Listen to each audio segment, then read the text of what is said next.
to another edition of the Sunday NFL Recap with the Barreto Boys. I am Dylan Barreto on Podcast Poppy. I am with you, or I'm here with Big Brother Stephen Barreto, the Saiyan Viper himself. Hello. What's up? And we are here to recap this slate of Sunday night games, starting with the Chargers at the Bears. Before we even get started here, I did not watch a lot of this game because this game sucked. Why wasn't this flexed? This Too early for flexes. I was hoping this game and the Monday night game, I just don't understand why they are like here. Sunday night game, like you could easily put Philly Washington as a Sunday night game. Philly Washington, you could have put Cincinnati San Fran. Cincinnati San Fran. Why was that not flexed?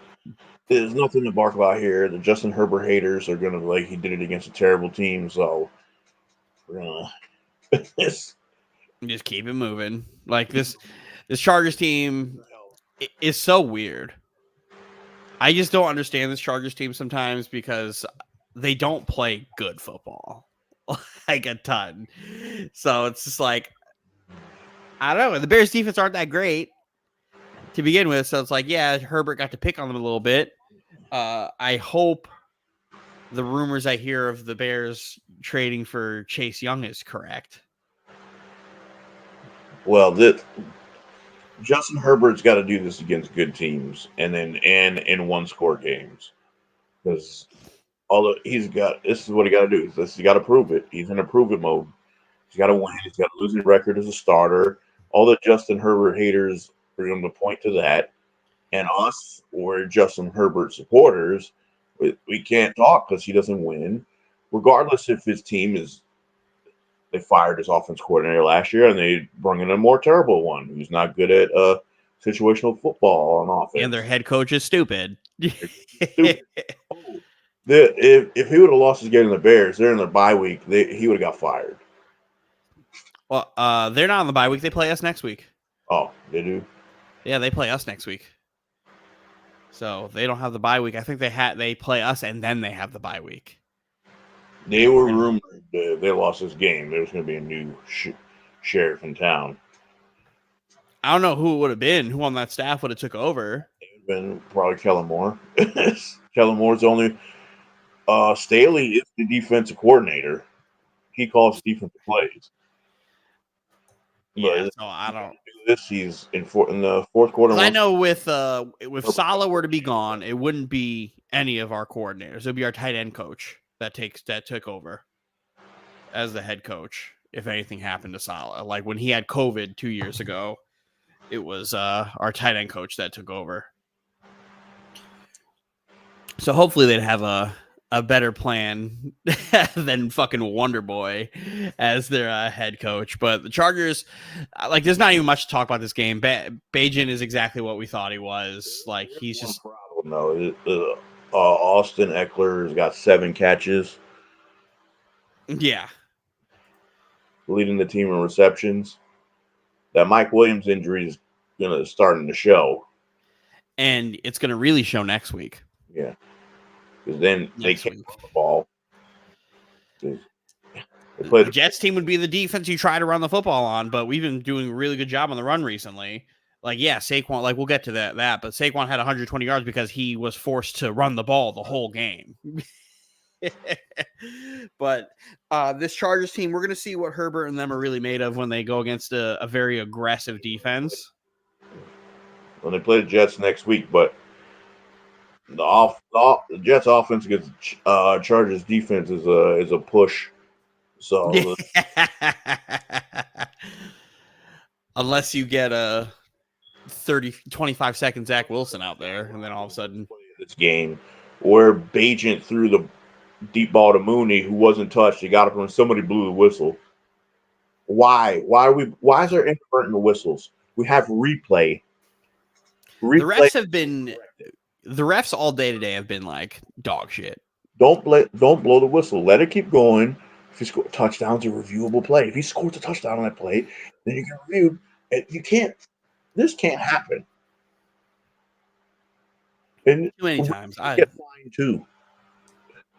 We should be able to flag the refs. Yeah. Fine too. Remember when Travis Kelce a few years ago got called for a flag and then he threw his own flag on them? He threw his towel on them. You shouldn't.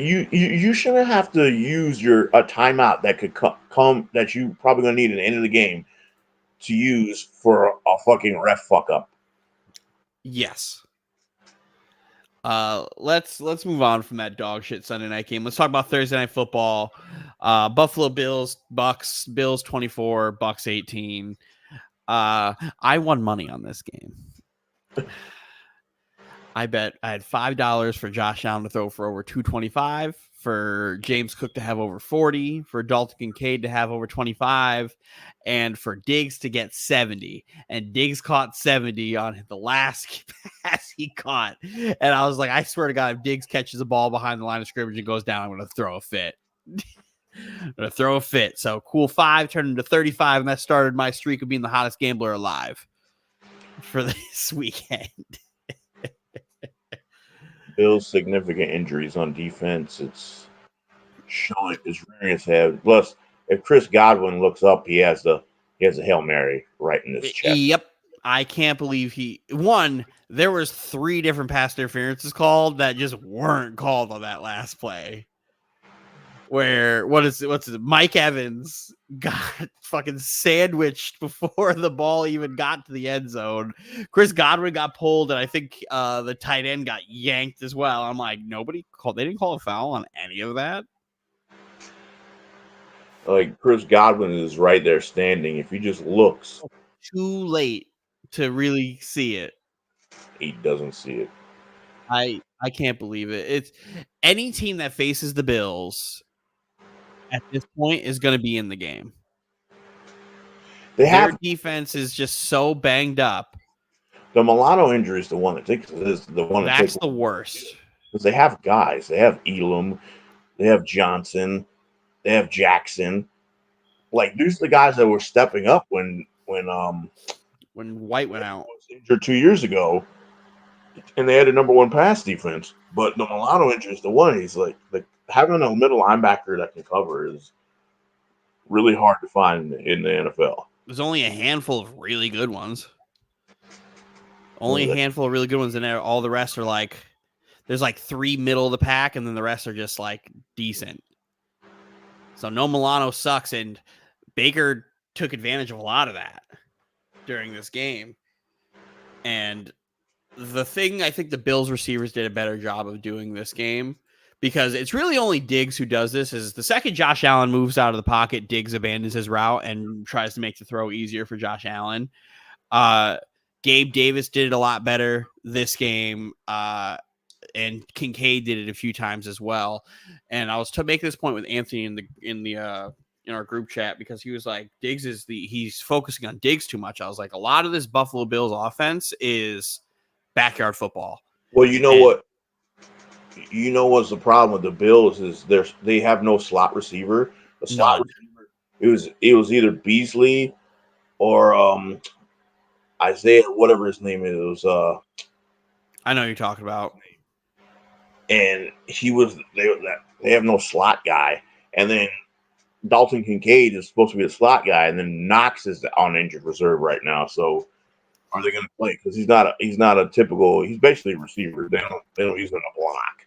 No, but even still, even when they had both, Kincaid isn't a great slot guy. He's a tight end. He's not like super fast and agile to be playing that. But the point I was making to Anthony was, he's like, oh, he looks at Diggs too much. I was like, he looks at Diggs because Diggs is the only wide receiver on this team that understands when a play is broken and to give up on the route he's supposed to run so he could make the throw, like make the pass from Allen easy. Like all of the great wide receiver duos that Diggs are in the NFL know how to do this. It was either Diggs running or Cole Beasley or Isaiah McKenzie, the one would run with him. So he'd always abuse him in the slot, and then Diggs would come and it breaks down. He's either throwing to Diggs or McKenzie or Beasley. They're not there no more. Yep. And they just did, like, Gabe Davis is just starting to figure it out. Like, Gabe Davis should easily be like a 1,200-yard receiver every year. because of Diggs getting all this look and like oh cool, Diggs is getting all the actual looks. I should be able to eat. This was the best game I've seen Gabe have in a while, where it's like, hey, if he could just remember that I need to stop running the route that the play is designed when he escapes the pocket, then you could move.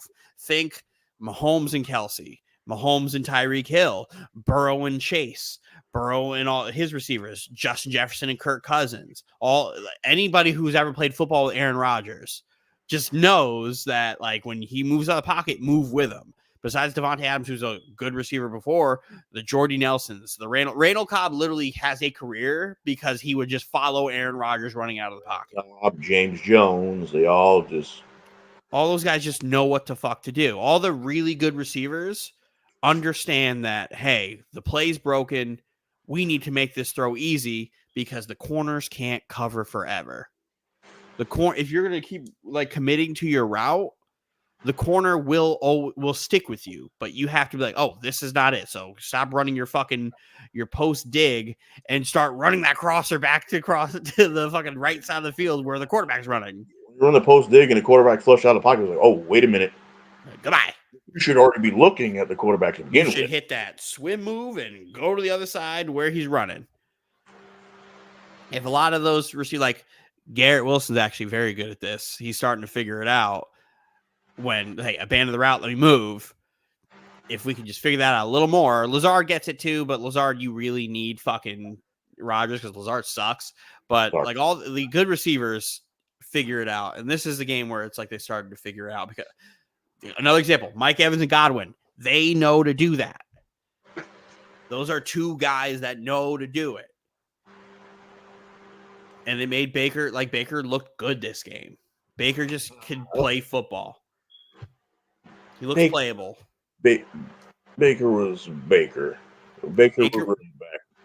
Baker was Baker, but he wasn't bad. The past 3 weeks, he's done his thing. He's done his thing. And again, that defense keeps him in the games. And again, there's 3 pass interferences that weren't called on that last fucking play. So I would like to see if those are called, what they do, because I saw the Eagles do a fake tush push today, and I've been waiting for that to happen. Yeah, I've been waiting for that to happen. That was a mistake. They should have kept that in their back pocket. They should have saved that. All right, the best game of the week. Jets Giants. Dylan gets to own the Giants for 4 years after they were talking all this shit preseason. I was like, oh, you really think the Giants or the Jets are going to beat the Giants? Yes, I do. Yes, I do. And yes, they did. So shout out to the Giants receivers for none of them catching a pass. Shout out to the Jets for holding the Giants to -9 receiving yards on the day.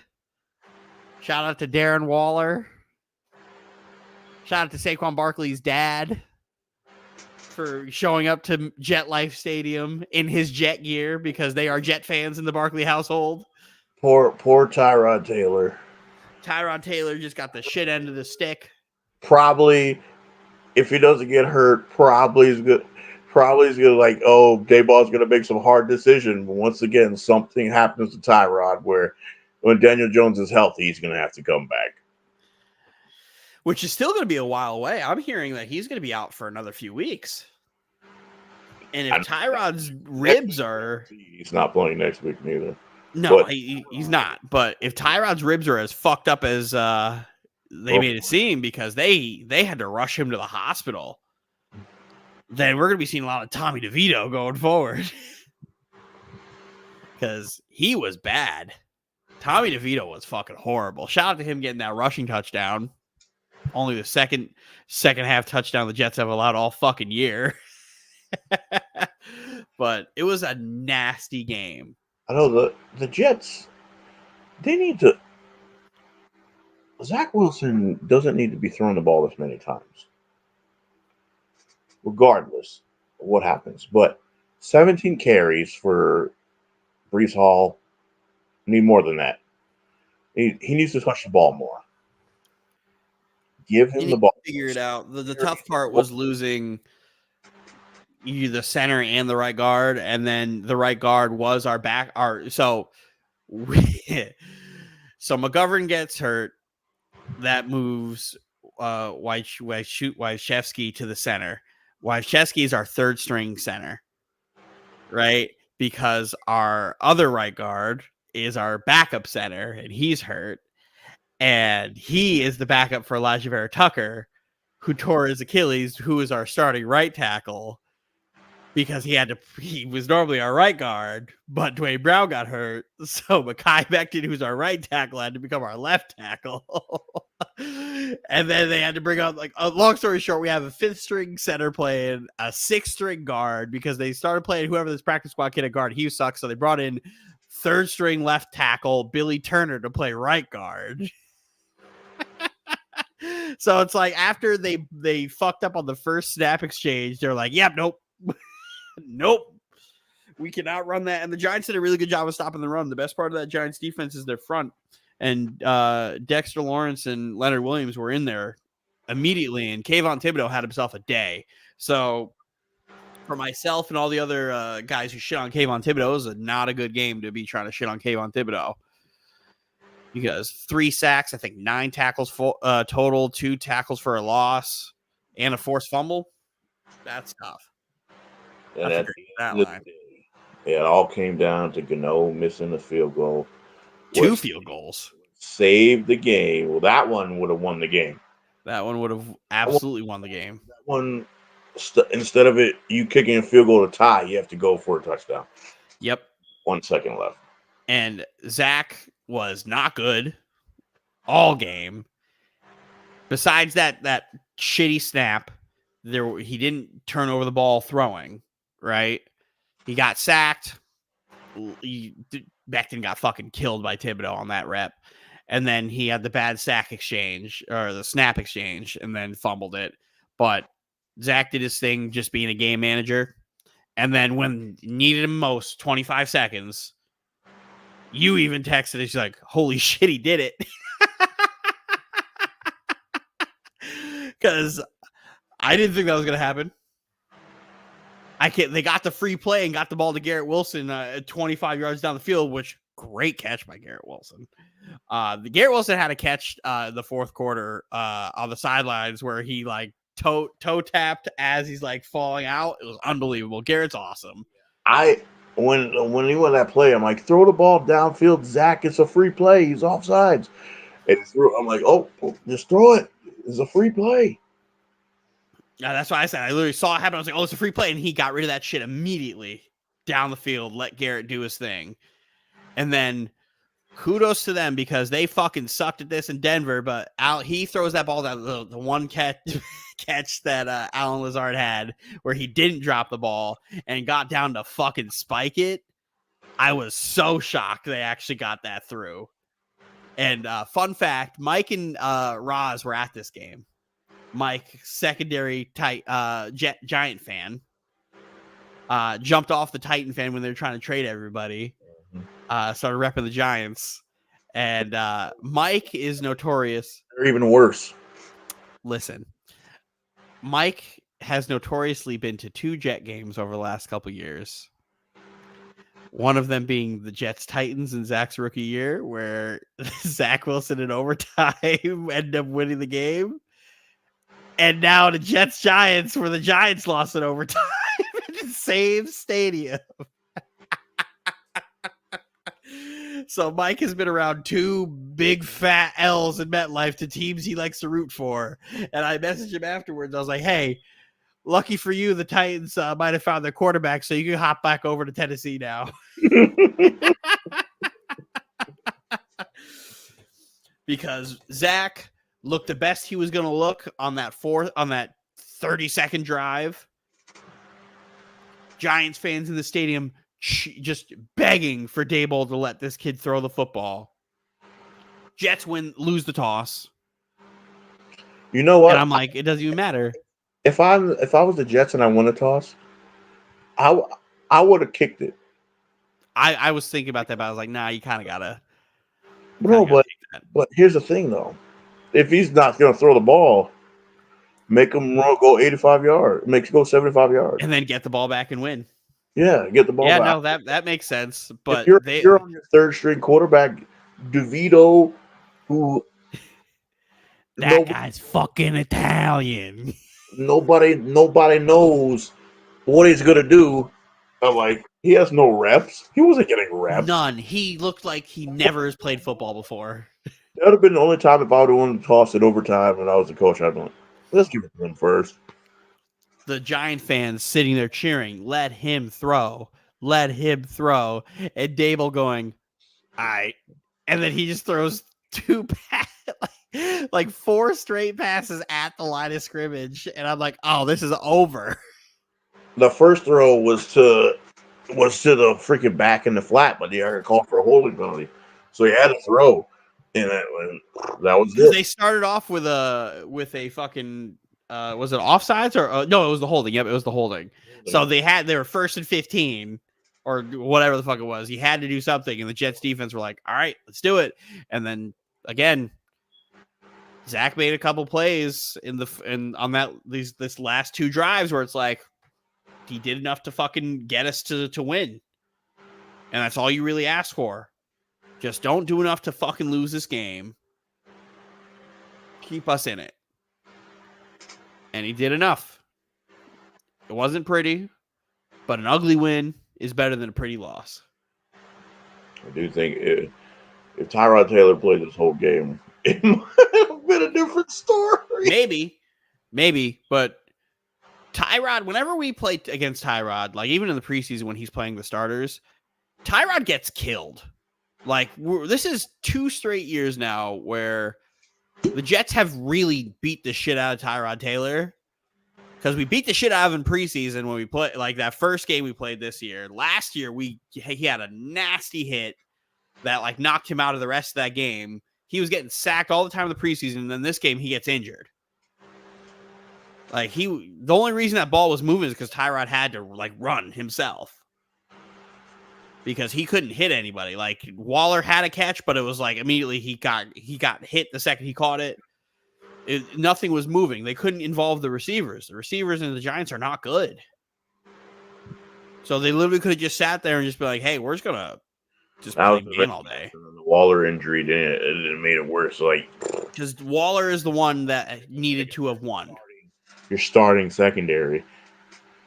The starting secondary, and then you have guys like Quincy and CJ who are controlling the middle of the field. Quincy Williams, by the way, is having an unbelievable season at linebacker. The second he gets paid, he's having an unbelievable season. So kudos to him. Jets win, on to primetime football against the Chargers next week, which is going to be another one of those things where it's like, that could be another fucking just grind them out game. The Jets open up as 1.5-point dogs against your former San Diego Chargers.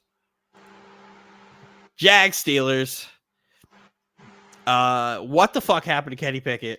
Because a lot of these 1:00 games, I didn't know what was happening besides the Patriots game. He died. Yeah. Like his arm got, I said something with his ribs, but man, the dude, when he fell down, like he fell on his throwing arm, and that motherfucker was holding his arm the whole time. He could not get up, and they took him out of the game. And it's not only that, the Pittsburgh Steelers are gonna whine about the refs this game. Always. But yeah, but every time Pittsburgh loses, they always whine about something. You know what? Why don't you players and head coach Mike Tomlin, if you're watching the show, and we know that you are, some of these coaches are watching. Your offense coordinator responsible for these plays that he's called bubble screen, bubble screen, bubble screen, bubble screen, bubble screen, bubble screen, bubble screen. You want to know why you lost? That's why you lost. You're predictable on offense, and you need a heroic effort. Come on, you got Deontay Johnson and George Pickens. You last week you did nothing but throw to them. Now it's like you need to get George Pickens the ball. He had 1 catch for 22 yards and a touchdown. You know, he had a 4% chance of scoring a touchdown on that catch he made. He had unbelievable, man. To each other and got the ball. Did you know? Can you tell me what team leads the league in forcing turnovers? Is it the Jaguars? It's the Jacksonville Jaguars, and nobody knows about it. Jacksonville Jaguars leads the team and leads the league in forcing turnovers. Number one in forcing turnovers. Oh wow, I didn't know that. Nobody's talking about it. And I like how they had the interception, and they all went into the end zone, grabbed all terrible towels, and started spinning them around. Oh my god! And then Trevor Lawrence, top 10 quarterback, Made a couple throws I saw. and then he made a throw where he got hit. Oh my god, the Christian Kirk, where he just got like his ribs were gonna break, and he just made that throw. I'm like, oh my god! And then they listening, Travis Etienne, we're gonna use him in the pass game, send him out wide, run a streak with his ass. Gone. We love when the coaches listen. Yeah. We know you're watching. We know you're watching. The Barreto Boys know what the fuck we're talking about. Etienne had like 150 yards scrimmage. Get your fucking guys the ball. Get him the ball. Use them how they're supposed to be used. That's how he was used in college. He's a good receiver. There's the ball. Fire Matt Canada. Pittsburgh fans, I'm with you. Fire Matt Canada. I picked you guys to make the fucking playoffs. But this motherfucker, it's hard to pick them to win any games when the other team knows your play calls. the best time they do something is when they have to play hurry up and Matt Canada can't call plays. Let's move on to again the Commanders doing that thing where they just play the Eagles to the very end. I would fire Ron Rivera after this fucking game. Yeah. This was a make or break game for Washington. They were going to find out if they were winning. They weren't going to, but now they're on full sail. Everybody's up. Chase Young, Sweat. You want them? Ask for them. Listen, Chase Young is probably going to be a Bear. Chase Young or Josh Sweat will be a Bear. Jonathan Allen's about to get traded. Like, that whole team's out. Terry McLaurin had a fucking game. Terry McLaurin is unbelievable, man. Philly, the past 2-3 games he's played him. Terry McLaurin, Jahan Dotson, fuck it. But then, A.J. Brown does that thing. A.J. Brown, here's the thing. A.J. Brown's playing like Calvin Johnson because Jalen Hurts is doing that thing where he's throwing to the guy in double coverage. It's a bad throw, and A.J. Brown is bailing him out. A.J. Brown's so good. He's so good. He's playing like Megatron. Yeah. And, the Eagles were getting punched in the face early in this game, too. Early, they were getting punched in the face. Play 17-10. Devontae, same like in the playoff game against San Francisco. If the coach throws the challenge flag, they're going to get an incompletion, and it's going to be a different game. I believe that was the third down, too. Ron Rivera just did not. And then they asked him a question, and he was like, "Oh, I thought I did what was right." Like, they asked him, an interview post-game. I'm like, oh, my God. It's time. You got, how many weeks left to see give Bieniemy his chance, see what he can do? The crazy thing with Bieniemy and his play calling is sometimes you get, great performances like this, and then you get duds. Get absolute fucking duds. Well, it's not only his fault. It's because Sam Howell is the most sacked quarterback in the NFL, and sometimes he just takes a sack when he's not even that pressured that bad. He holds on to the ball too long. Like that game against the Falcons 2 weeks ago where he had 10 pressures and got sacked 5 times. It's really bad. I'm getting sick and tired. It's not even really getting sick. I'm getting tired of watching the Eagles win games where they don't play great football. Their ass. They always play their ass. And they made one mistake they made today is they should have saved that for the playoffs. They should have saved that. There was no reason for them to show that off so soon. We all knew it was coming. They should have saved. It was just a matter of when. I'm interested to see how they pass out of that. Yeah.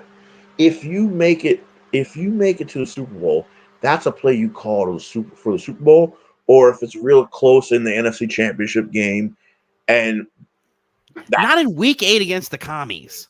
Yeah, that in a game they already won. Like you don't need to do that. Now you just showed that it's like, hey, we've actually been preparing something. Expecting that now. That's the like. Oh, I'm like what? Oh, I'm glad they did it now. We could expect it. Like no one was it. It's like in fucking 2010 when the Jets ran the Wildcat with Brad Smith in the fucking playoff game against the Colts, and the Colts were just like, "What?" And they're like, "Oh yeah, we're not running it." Huh? Brad Smith used to be a motherfucking quarterback. Here it is, and you use it for a game like that. That's one of those they should have saved that. They should have saved that. Now I'm interested to see what else they have out of that. I'm interested to see because they got to have. They've been working on a pass out of that too. So I'm interested to see who the eligible receiver is because it's got to be a lineman, right? So what eligible receiver is there? Who else is in the backfield? Who's the other guy? Because they have Goddard. They have Goddard, they have Swift, and they have Brown. I think they probably all running plays out of that, but because they're probably going to get a penalty because the way the linemen are set up, all of them are all on fours. When they line up for the tush push, they're all on they all got both hands on the ground and trying to. So I think if you try to pass out of that, they might get a penalty for a man downfield. So unless it's just they just stand straight up. Yeah, but they all because of them. The problem with that is Jalen had enough time. All I needed to see was how much time they had to hand the ball off. Jalen had enough time to get the ball, stand up, turn around, and do it. I feel like if they're able to figure out a way to pass out of that, he'll have a chance to just. Jalen doesn't move. Jalen doesn't move when they run the tush push. He doesn't move till they start pushing him, and then he moves. Yeah, so I think he'll have enough time to stand up and just dump it over like the Derrick Henry Wildcat. But it's just a matter of who it is. Yeah, there's no receivers on the field. That's why it's like one of those linemen has to be a eligible receiver, right? I think, me personally, I think they should have saved that. No, I think even I could be wrong, but I'm pretty sure there's some Philadelphia Eagle fans somewhere that are just like, we should have saved that for the playoffs. That's a play that could win them an NFC Championship or a Super Bowl. Or they're sitting there like, yo, dude, you see that fucking the handoff out of the tush push?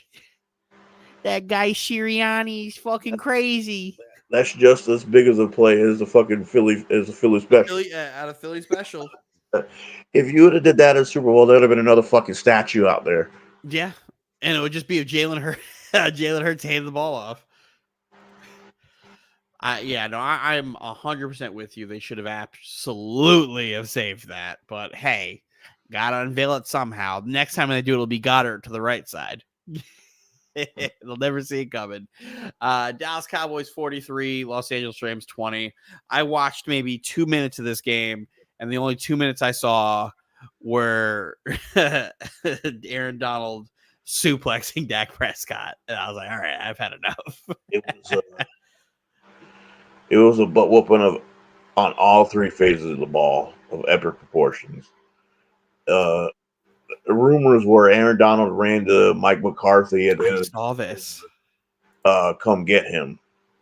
Now, Jerry Jones, if you're watching this show, and we know that you are. I don't know about Jerry. We know that you are, Jerry. I want you to call Denver up. Offer Brandon Cooks and the first round pick for Patrick Surtain.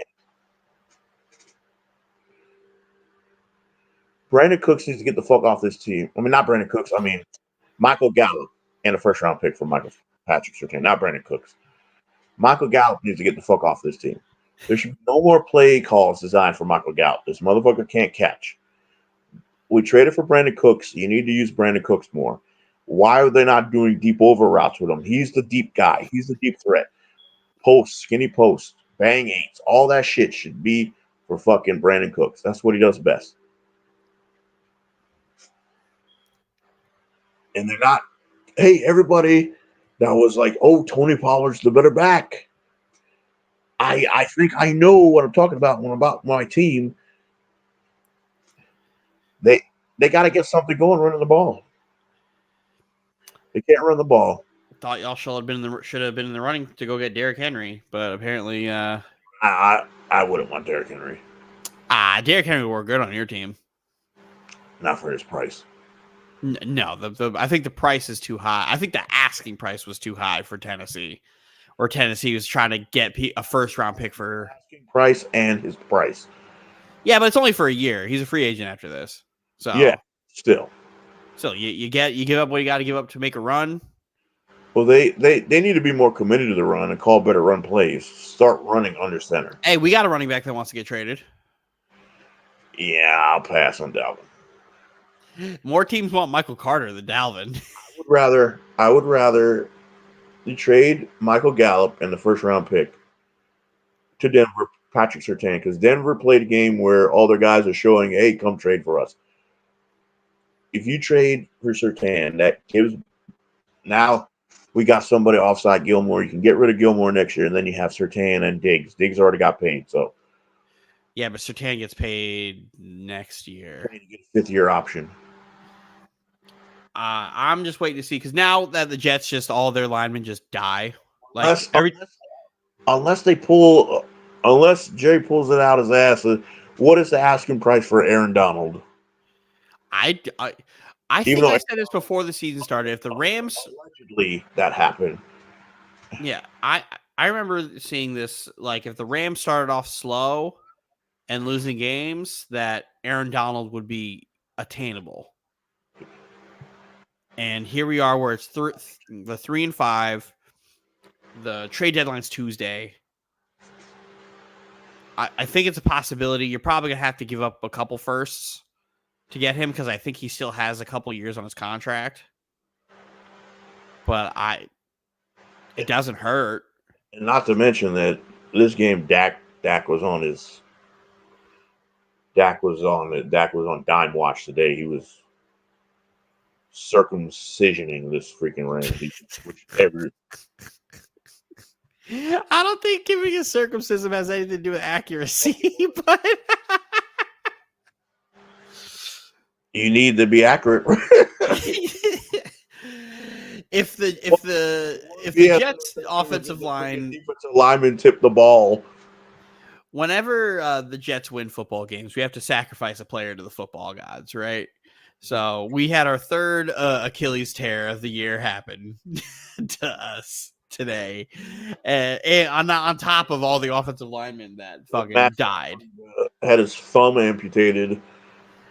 So all the trade plans that the Jets have, you kind of now have to redirect and change what you're trying to go for. Because Carl Lawson is going to get traded, and I think Dalvin Cook is going to get traded by Tuesday.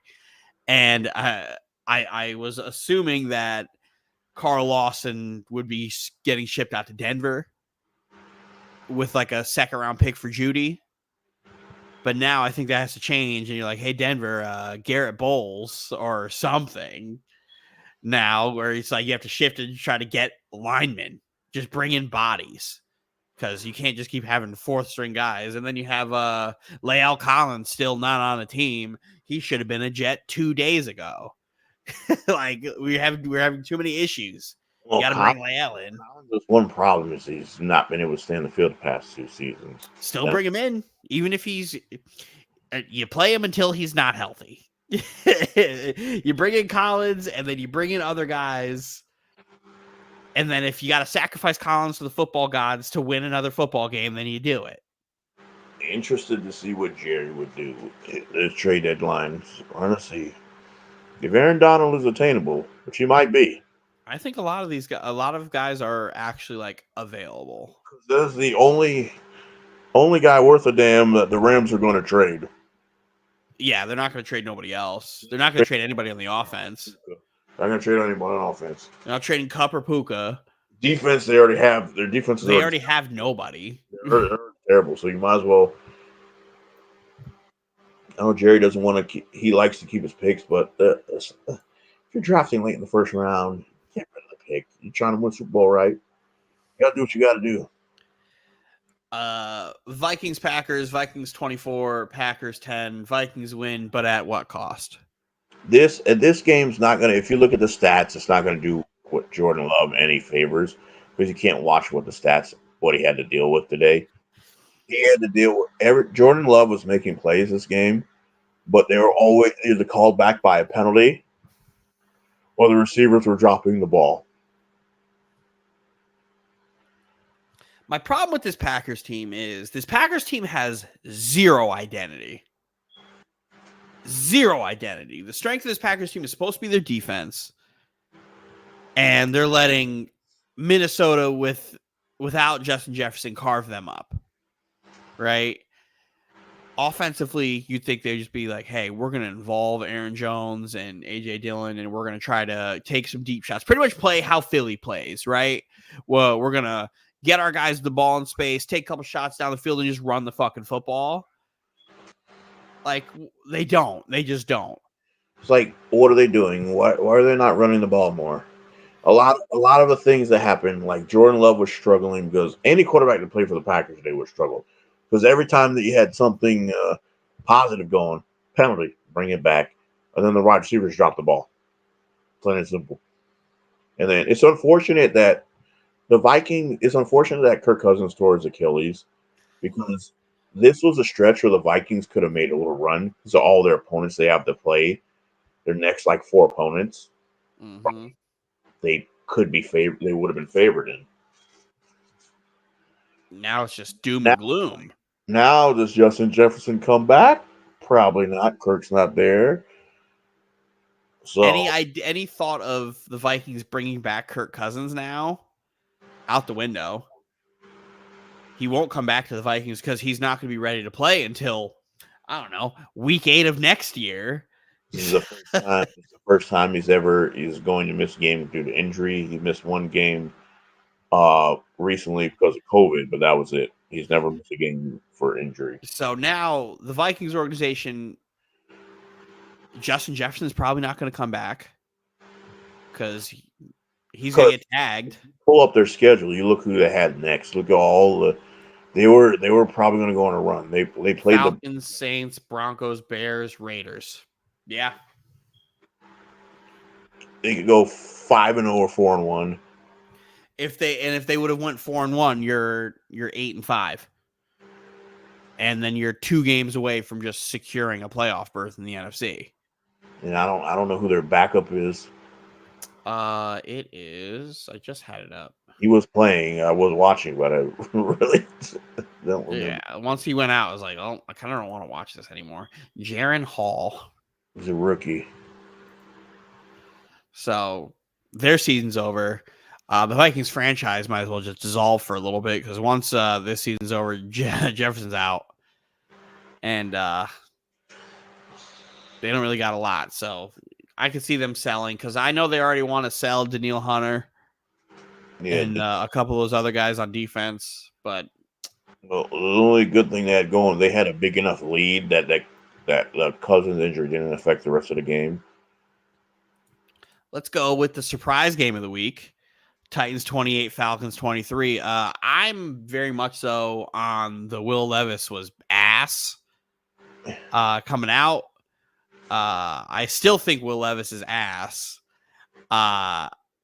I think he definitely helps having DeAndre Hopkins, who's just spinning guys around and not getting called for offensive pass interference. A lot better than Tannehill. And we joked about this when they come back from London, Tannehill's not going to be the quarterback, even though he got hurt. You're not supposed to lose your job to injury, but he was going to lose his job regardless. Even if he didn't get hurt, he was not going to come back to the United States as a starter. If the Titans play one more game like this with Will Levis at their starting quarterback, and they can, you've seen the Tannehill is done. I think he's done already. The Steelers. You never know what you're going to get. The Steelers give up a lot of points to wide receivers. Yeah, but you never know which version of the Steelers defense you're actually going to get. There was a nuke. The nuke went off on Nashville 3 times. Y'all wrote him off. Will Levis is His arm is crazy. Well, he was also Crazy doing arm some little strength. pump fakes. Mm-hmm. He played a fucking great game, and they ran the fuck out of the football too. So you could recreate that magic you had with Tannehill over the last couple of years by being able to play action and get these guys the ball. He throws a way better ball. He throws a way better ball than Tannehill. Tannehill might fuck around and be the quarterback of the Vikings.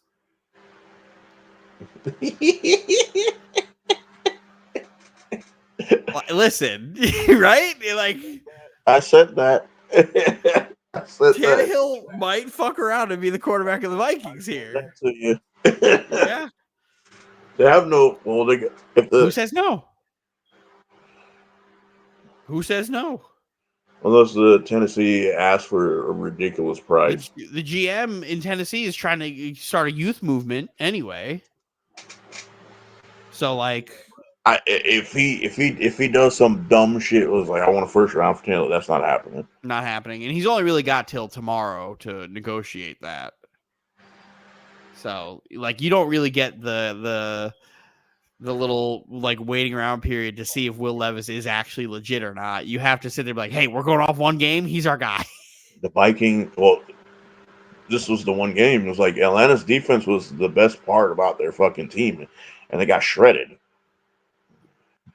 They got picked apart By one guy. But they were the best part of their freaking team. yeah, the best part. Yeah, but I also didn't think their defense was like that good to begin No, with. it wasn't good, but they got destroyed, and then popped the can open. Taylor Heineke come in the game. Yeah, I thought Ritter got benched. Ritter just got quietly benched because it was a concussion. He cleared concussion. Arthur Smith claimed he didn't bench him because of performance, even though Ritter has like 12 turnovers on the year, like 8 fumbles and 6 interceptions. But he had another fumble this game. And Taylor Heineke came in, and Taylor Heineke was spreading that ball out. Shout out to Arthur Smith for calling a tight end pass while also to a bum tight end, right? So Jonnu Smith is the quarterback on this. The bum tight end is out there on the route, but the top 5 tight end pick is the one back there still blocking. And Kyle Pitts is not a good blocker. So I said last week, this is the time of the year where Taylor Heineke comes around. You did. I will give you your credit. The offense looked better with Taylor Heineke in it, so you have to much better. He was getting everybody the ball. Like I haven't seen Drake London have this many catches ever. He was spreading the ball out. The offense was moving. It was fluid. So put Desmond Ritter in concussion protocol if you want to, or just bench him. Either way, you need to play Heineke until like the offense was moving. It wasn't turning the ball over. Ritter usually throws a pick or fumbles it away. Ritter also holds on to the ball too goddamn long too. He is not a good decision maker. No. Taylor Heineke may not be the best quarterback, but that kid's got balls. He gets it done. He's fucking. He gets the job done. He's not scared of the moment. He's not scared to make throws. If Arthur Smith wants to save his job, that's what he's got to do. But I think his job's already lost. He spreads the ball around. We're probably gonna. Who knows? We might have a Pitts in fucking London game. Heineke plays. Miami Dolphins 31, Patriots 17. This game got out of control in the second half, where McCorkle got in there, a couple passes, touchdown. Anthony immediately started talking shit. Oh, Mac Jones. And then Mac Jones threw a pick to Jalen Ramsey, where Jalen Ramsey made an unbelievable play, act like he was playing in a deep corner just to turn to a half spin to come up to where the receiver was. I was like, yo, Mac got baited. He got baited. Jalen Ramsey was awesome on that. Yeah, Jalen mastered that bait. Jalen looks good coming off of an fucking ACL surgery. He looks real good on a guy who just got cleared in practice for the first time this week. I was very skeptical on how he would come back because, that's not an easy injury to come back from. Well, if Mac Jones is going to play like that, of course. Yeah, this is what you do. Like, New England, we know Miami's defense sucks, but Make the Patriots, make Mac Jones beat you. What is Mac? The receivers suck. Everybody thinks because the Patriots beat the Bills last week that the Patriots are back. It's a fluke. They're back. Yeah, back to losing. It's a one rivalry game. Like those things happen, right? The Commanders aren't good at football, right? But we've seen them play the defending NFC champions to the wire twice. They dropped like 60 points on Philadelphia in their 2 games. Over Like 60 points. that shit happens. The other thing here is, that circle of life I was talking about in the AFC East where the Patriots beat the Jets beat the Bills beat the Dolphins beat the Patriots. This is what this is. It's back to that circle of life where the Patriots also just never play the Dolphins well. And the Dolphins also Tua's Patriots daddy. Yeah. They Patriots can't beat the Dolphins even if they fucking tried. It doesn't help that the Dolphins are awesome. So Philly, the Patriots, Tyreek Hill's one touchdown. The Patriots did exactly what Philly did last week, where they played the safety up. I'm like, in the first game, the Patriots played with 3 safeties back there. They were like, no, you're not doing this. And you know what happened? The Dolphins ran all over for like 200 yards rushing. So guess what? Bill's like, okay, that can't happen again. So instead of playing with 3 safeties back there, we're going to pull the safety up. And guess what? Tyreek Hill, Tutter, right in between. If you're going to double him, the safety cannot be that far up. He's got to be back. That's doubling him. Yep. You can't. The safety has to play to anticipate the throw, not to actually try to cover. Yeah. You have to play the ball. You can't play Tyreek. He's going to run right by you. Especially knowing how Tua throws the football. Where Tua's throwing the ball to where you're going to be, not to where you are. And then there was a play where they were all so scared of Tyreek Hill that the defender left Jalen Waddle to go after Tyreek Hill. And Waddle has nobody within 30 yards of him. And Tua just hits him, and Waddle was gone for like 20 yards. He didn't even have to run. He could jog, gingerly walk in for a touchdown. Yeah, the Patriots defense is good, but like they should have just kept the same game plan that they had the last time they played. J.C. Jackson is a bum. Yes. He wasn't good when he was there the first time. I was always on this. I'm like, he gets a lot of interceptions because he gets thrown to him. He gets beat a lot. And what happened? He went to the Chargers. They're getting roasted. It's this thing where it's like you don't go get a Patriot defensive player because they all only work in New England. They don't work anywhere else. He get roasted in week 1 by Tyreek Hill. And then guess what? The Patriots trade him. You got to play Tyreek Hill again. They get roasted by Tyreek Hill again. It doesn't matter. Doesn't matter. He's been roasted. He's been a freaking marshmallow. He's getting toasted and making s'mores with him. Yeah, the Patriots suck. Like, nothing makes me happier than knowing that the Jets have more wins than the Patriots. The only thing that can make me happier is if we beat them in week 18. That's the only thing I can hope for, is to end that fucking 14-game losing streak that we have and beat them and then somehow make the playoffs. They got a problem. So, Patriots play Communists next week. Ooh. So, this will be Sam Howell's first time playing Bill. Yeah, well. So can't take anything away from that. Because the Communist secondary is garbage. Like, that's why you want to know what everybody's trading for? Their D-line, because that's all they got. And if the D-line can't get any pressure, then they're just gonna eat. Look at the Giants last week. Again, another example of a divisional game and teams playing better than they actually are. Tyrod carved them up. But look at that. The Communists are in second place in the NFC East. Nope, they're not.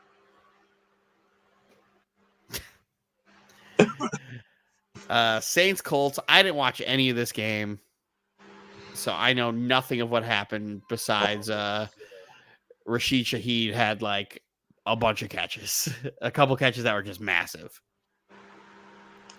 This was a shit show. So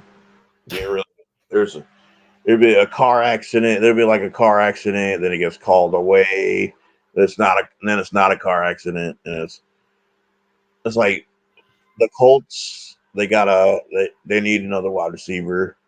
They need somebody opposite of Michael Pittman. Like Jonathan Taylor did this thing. I don't know why Jonathan Taylor didn't get the ball more. Because Zach Moss also has been doing his thing. So it's like they're running two back systems. Well, they're both averaging over 6 yards a carry. You signed Taylor to a contract.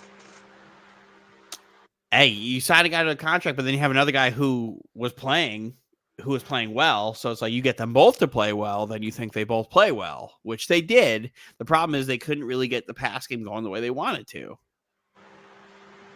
So They had no answer for Kamara. Kamara lit their ass up. most teams don't have an answer for Kamara. Yeah, well, And then Slant Boy, look at Slant Boy getting on the board. He had a couple catches that were just slants today.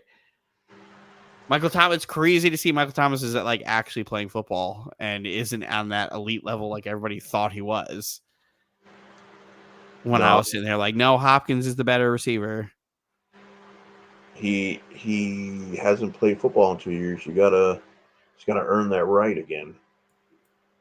Hey, he's nowhere. He doesn't even look anywhere near as a top 10 receiver like he was. When he's elite, Olavi is the man of that team. They don't just go get him the ball. The Panthers get their first win of the fucking season. Now, you're a Panthers fan. This is what you want to see out of Bryce Young. Mm-hmm. He played himself a game, and CJ Stroud looked like shit. CJ Stroud was not trying to turn the ball over. Sometimes it's all you need, but you need to be able to take shots. And CJ Stroud's looked good all year up to this point of like not being gun shy to unload the ball. But guys in their defense is just their offense couldn't get going. Mm-hmm. Brian Burns, they have Dante Jackson. Brian Burns probably gonna get traded. The offense wasn't freaking because they need to get a first round pick. And what they needed was like Bryce Young. This is what you can build upon this, especially that last drive all the way down. Didn't they change play callers? Yes.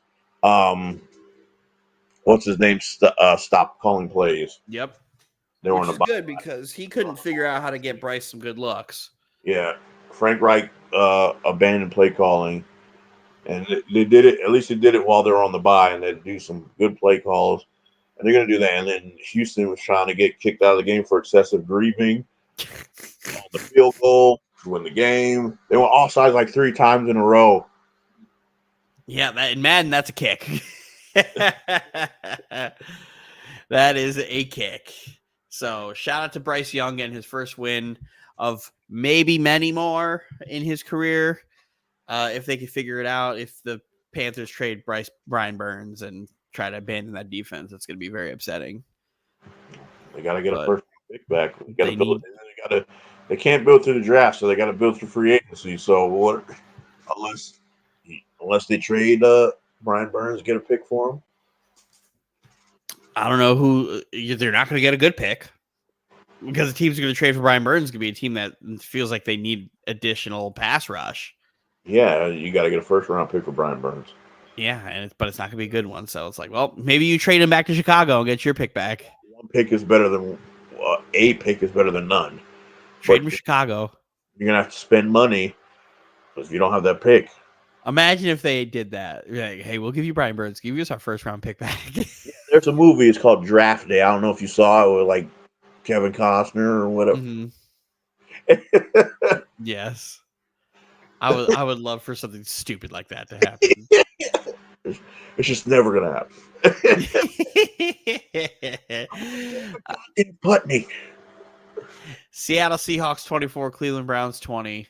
PJ Walker's really not that bad. PJ Walker's a serviceable backup. PJ Walker plays better football than Deshaun Watson. Now we're seeing why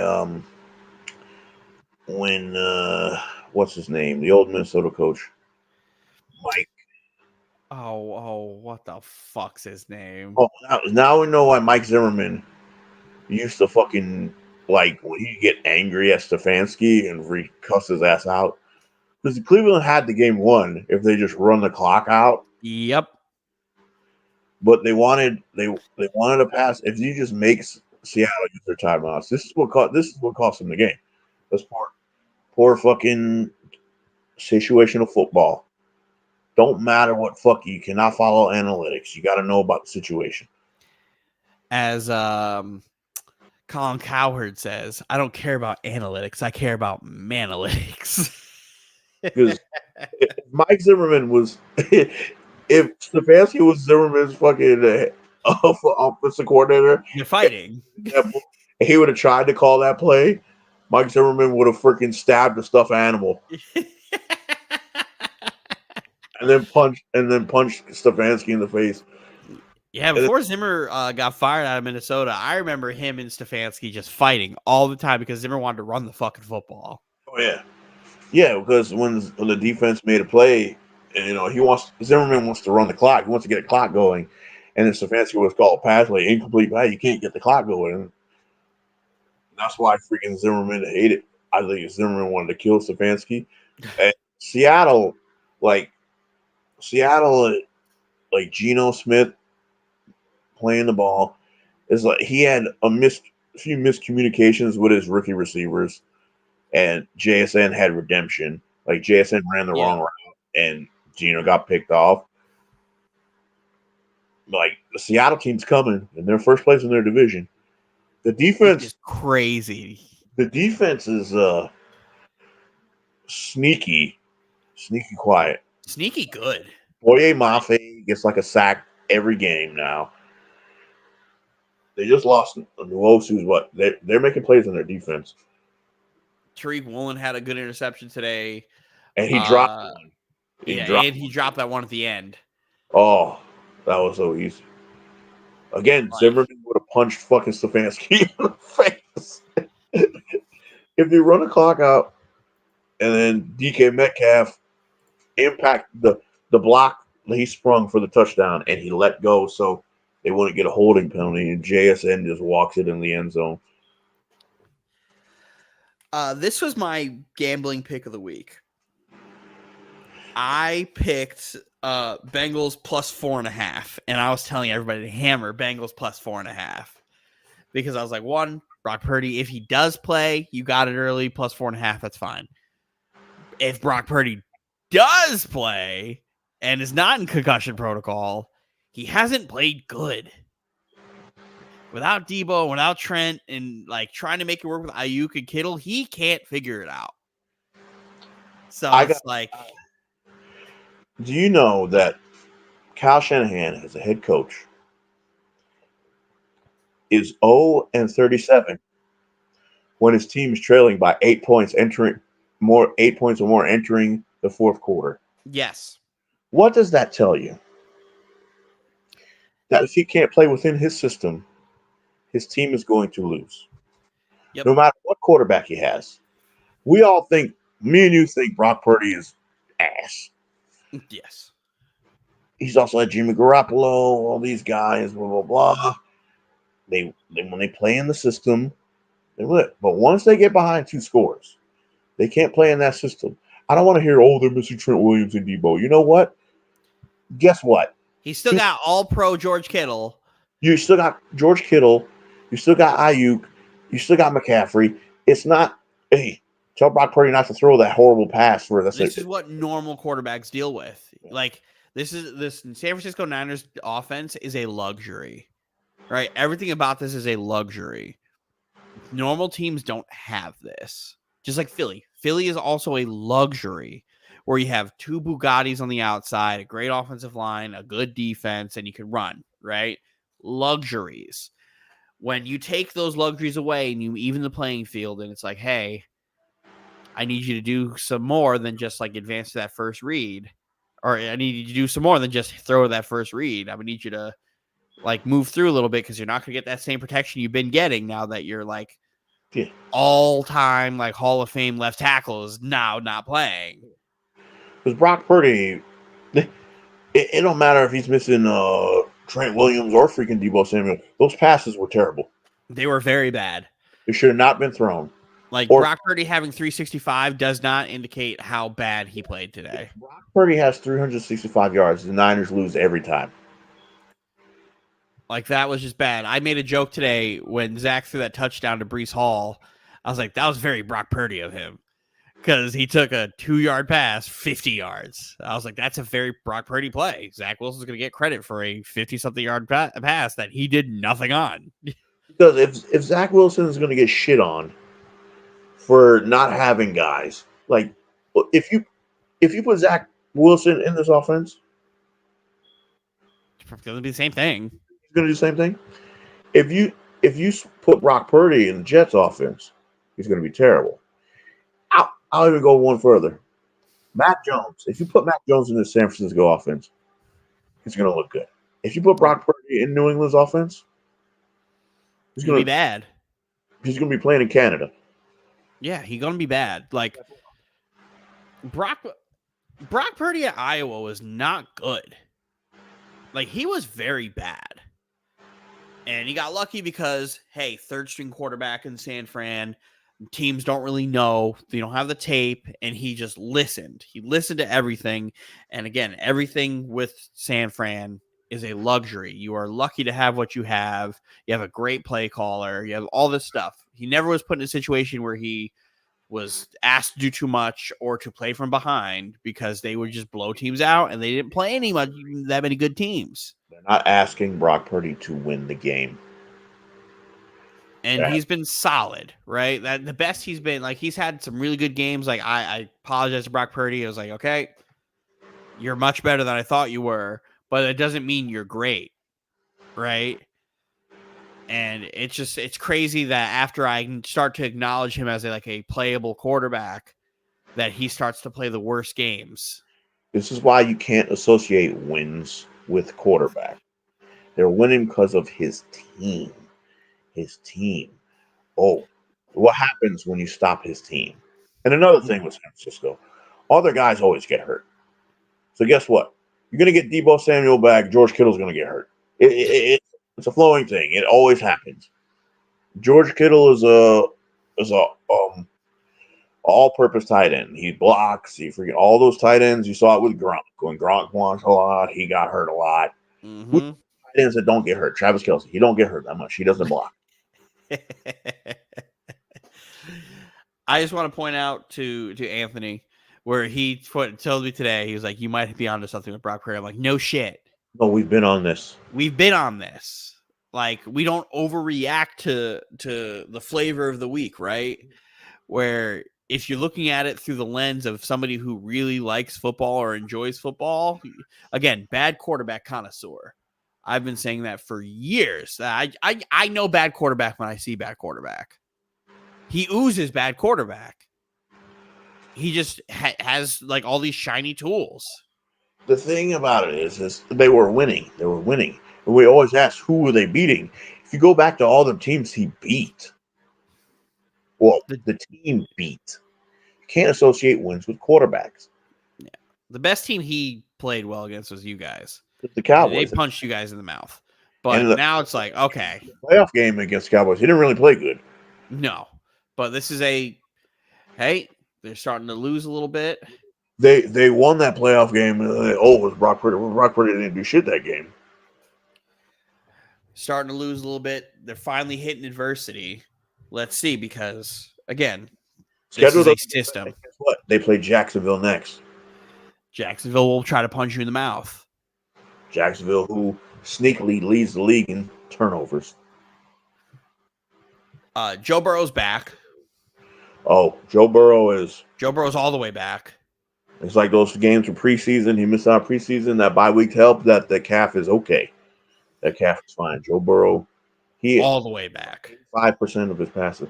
Well, I've also always said the weakness of San Francisco is their corners. And here comes the Bengals with Higgins, Boyd, and Chase. Because Boyd was fucking them up early in the first quarter, and then Higgins, it was freaking Higgins in the middle and Jamar Chase late. Joe Burrow's all the way back. Who the Bengals got next? The Bills. The Bengals have the Bills Sunday Night Football. Ooh, we get we're probably going to see DeMar Hamlin not play, but come out to the middle of the field, wave,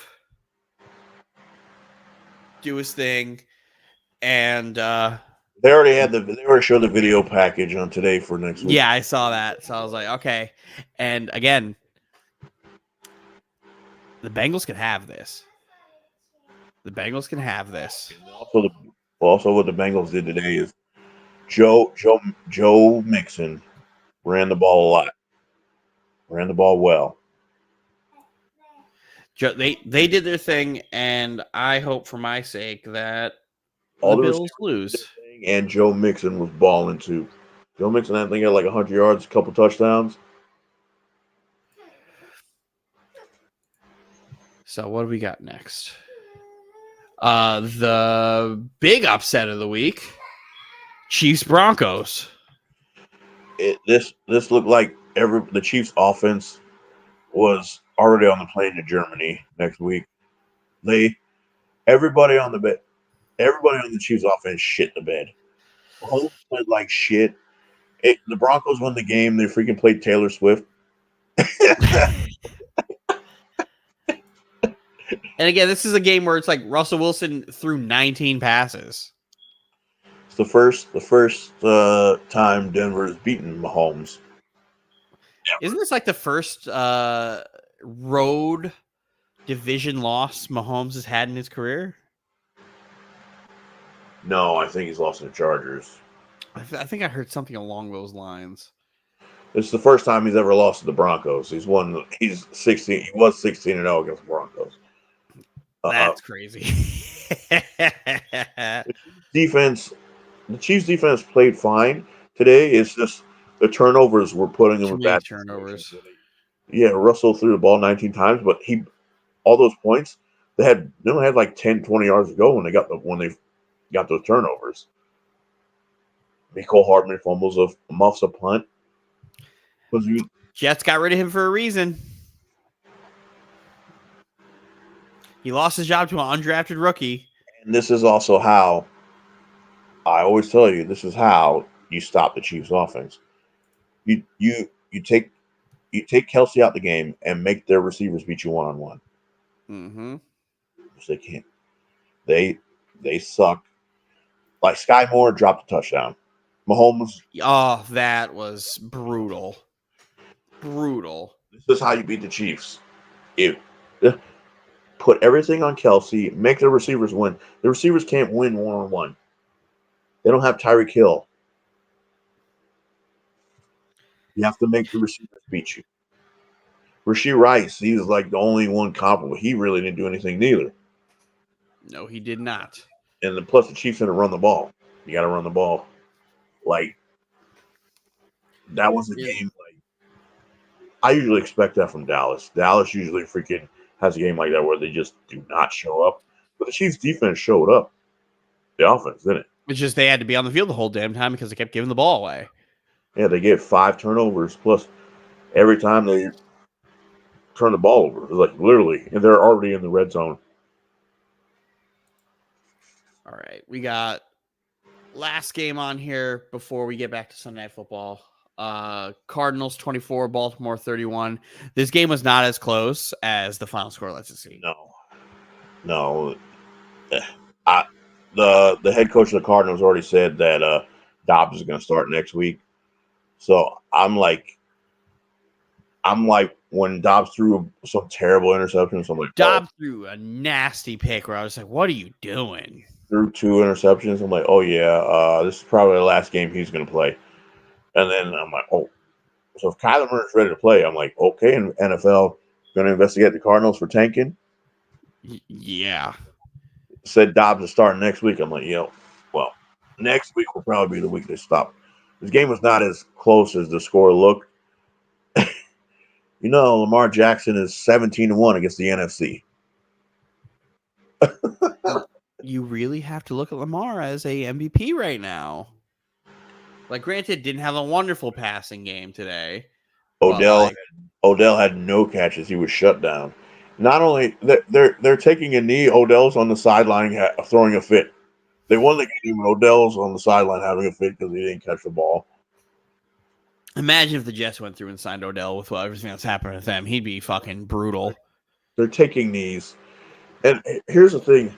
Why is Nelson Aguilar on the hands team? On an onside kick. Like on an onside kick. The first onside kick, Nelson Aguilar just fucking bounces off him. He didn't even try to catch it, first of all. I'm like, what are you doing? Go catch it. And then when he goes to grab it, bounce off his chest and get it back. I'm like, why is Nelson Aguilar on the hands team? Why not Odell or Zay Flowers on the fucking hands team? Aguilar, man. Aguilar knows what Aguilar does. They don't catch. Aguilar. Lamar Jackson's looking like the league MVP. And again, I think I said this last week. I think the Ravens are the best team in football right now. Their defense is great. Lamar's balling. They're hitting a stretch. They're gonna hit. Let's see who they got next. They play Seahawks, Browns, Bengals, Chargers. I think they beat the shit out of the Chargers. 3 tough games. That Seahawks game is going to be interesting. And then they play both teams.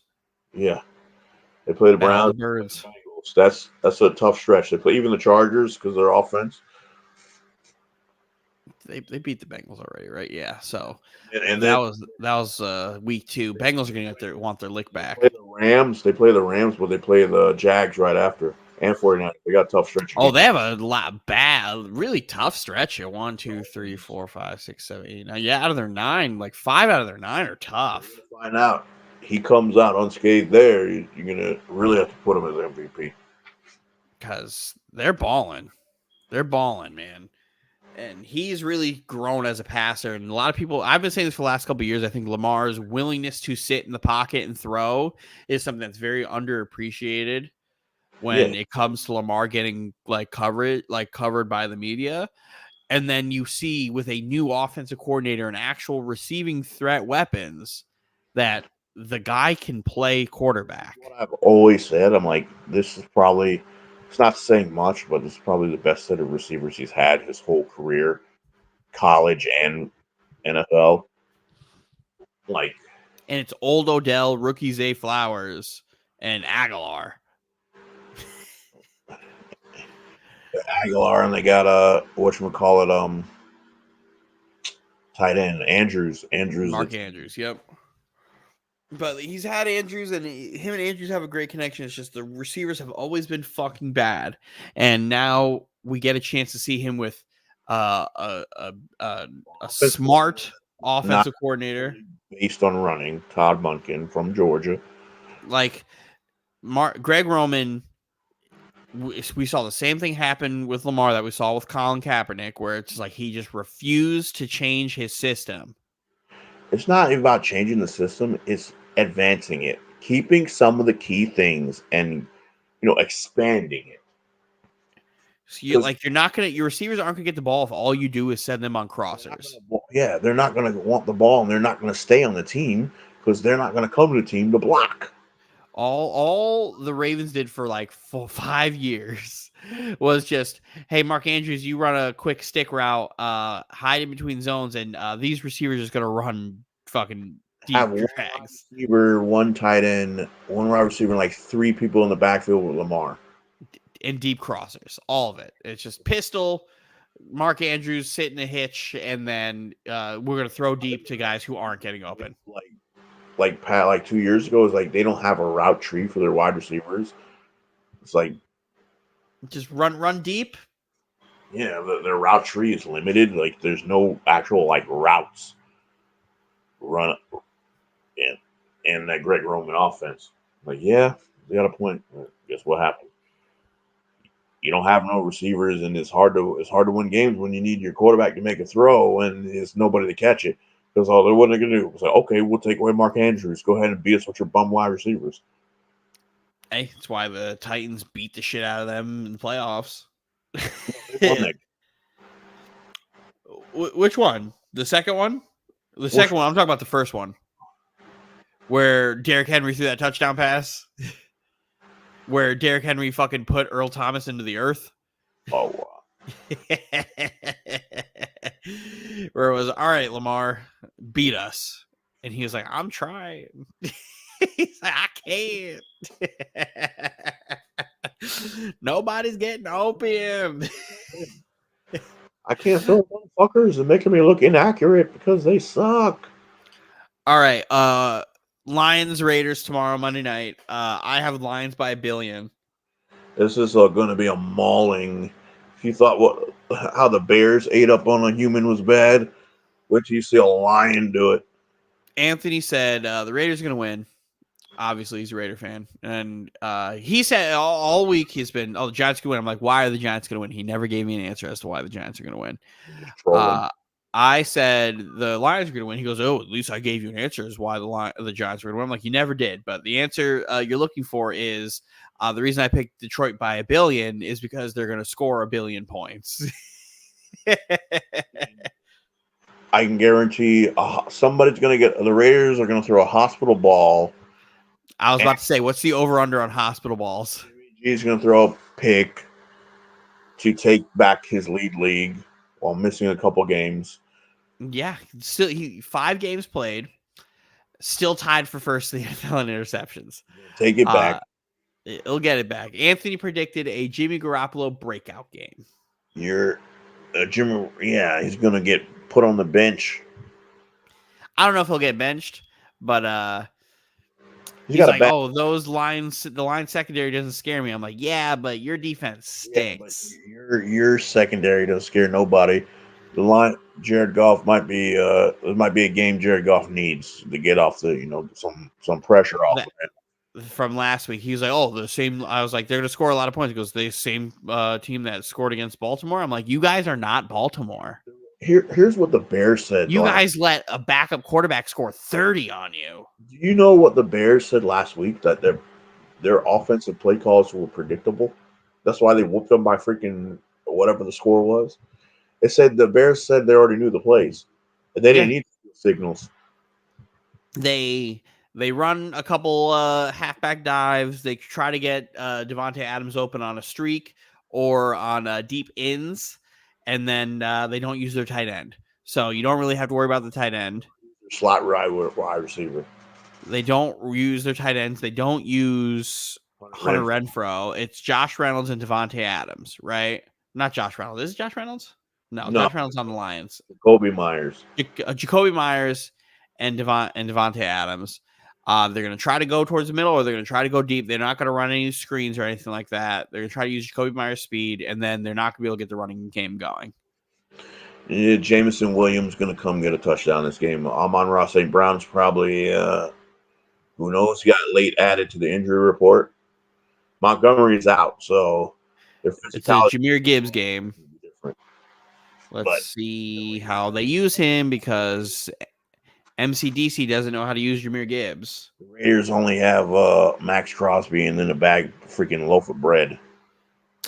Yep, I said the Raiders should call us for Carl Lawson. Let's see if they actually do. You give us Hunter Renfrow, I give you Carl Lawson. There you go. Everybody's happy. Jets get a decent receiver. You guys get a decent pass rusher. Lions by 2 scores tomorrow. I was joking that I was trying to take the highest point spread I could take for Detroit was minus 32.5. I was trying to see what Lions minus 1 billion would be, but it doesn't exist, sadly. Lions by 1 billion. Raiders stink. Nope, don't want to do that. Lions by 1 billion. Raiders stink. We're gonna wrap this up. I've been Dylan Barreto. I've been Podcast Poppy. This is Steven Barreto.